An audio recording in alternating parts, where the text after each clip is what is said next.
Okay, let's see if I can get all 4 of these in. I only get 10 minutes.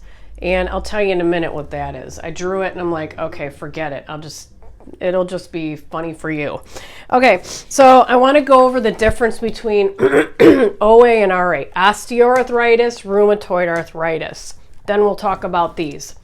Osteoarthritis is a degenerative disease that most elderly get. Sometimes you can get it when you're younger. There is a little bit of a genetic component to it, but overall it is a degenerative thing, meaning degenerative means aging.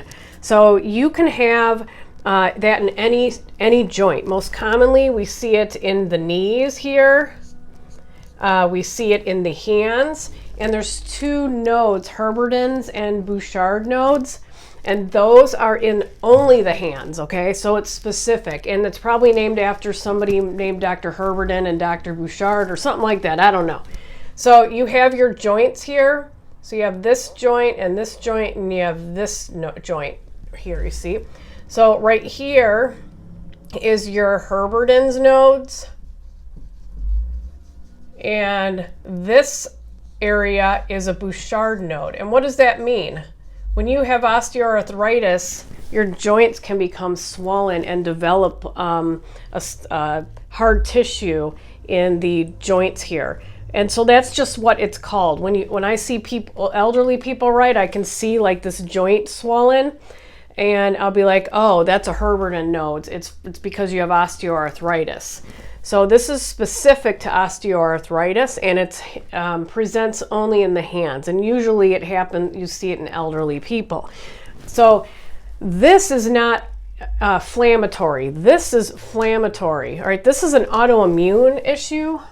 Actually, I don't know if you can see up that high, so let's just write autoimmune. You can develop this at a young age. Like my cousin has rheumatoid arthritis. You guys probably know someone that has rheumatoid arthritis. If not, you will.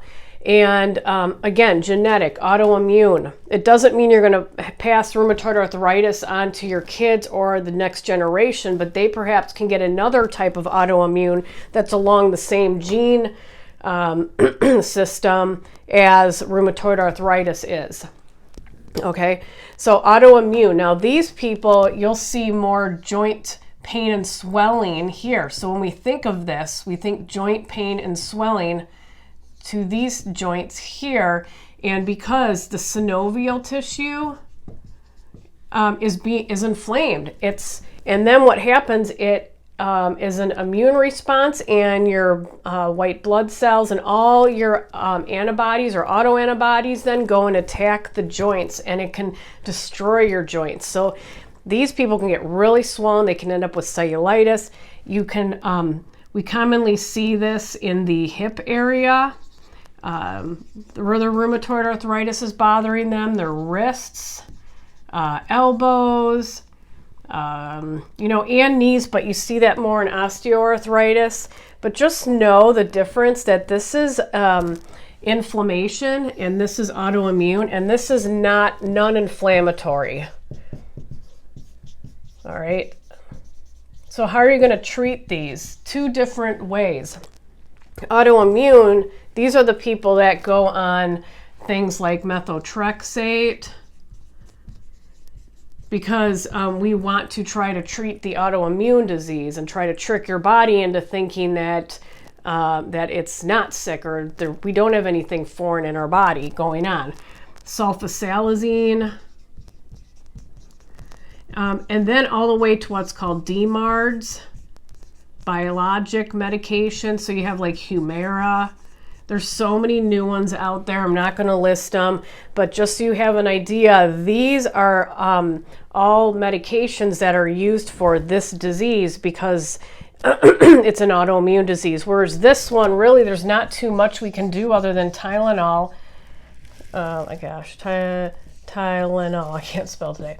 And NSAIDs really aren't even indicated for, although in reality people say NSAIDs work better. With NSAIDs you have to be careful because they can have GI issues and GI bleeding. So especially elderly, I don't know how many times I've seen GI bleeds in elderly from taking too many ibuprofen or Aleve. So These don't get redness or swelling. All right.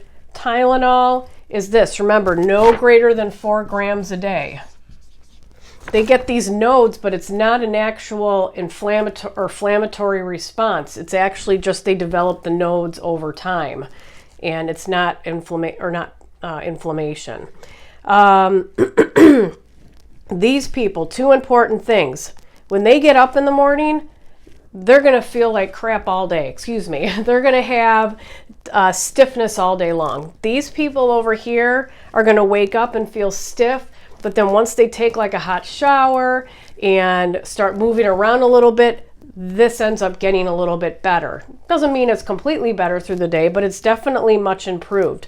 So to help these people, canes, walkers, a lot of times with this, glucosamine chondroitin is really helpful for patients. It's a supplement, a natural supplement. Glucosamine chondroitin is the combination, and it's supposed to be really good for arthritis and just pain overall, especially with like cartilage, and so it's good for the knees. And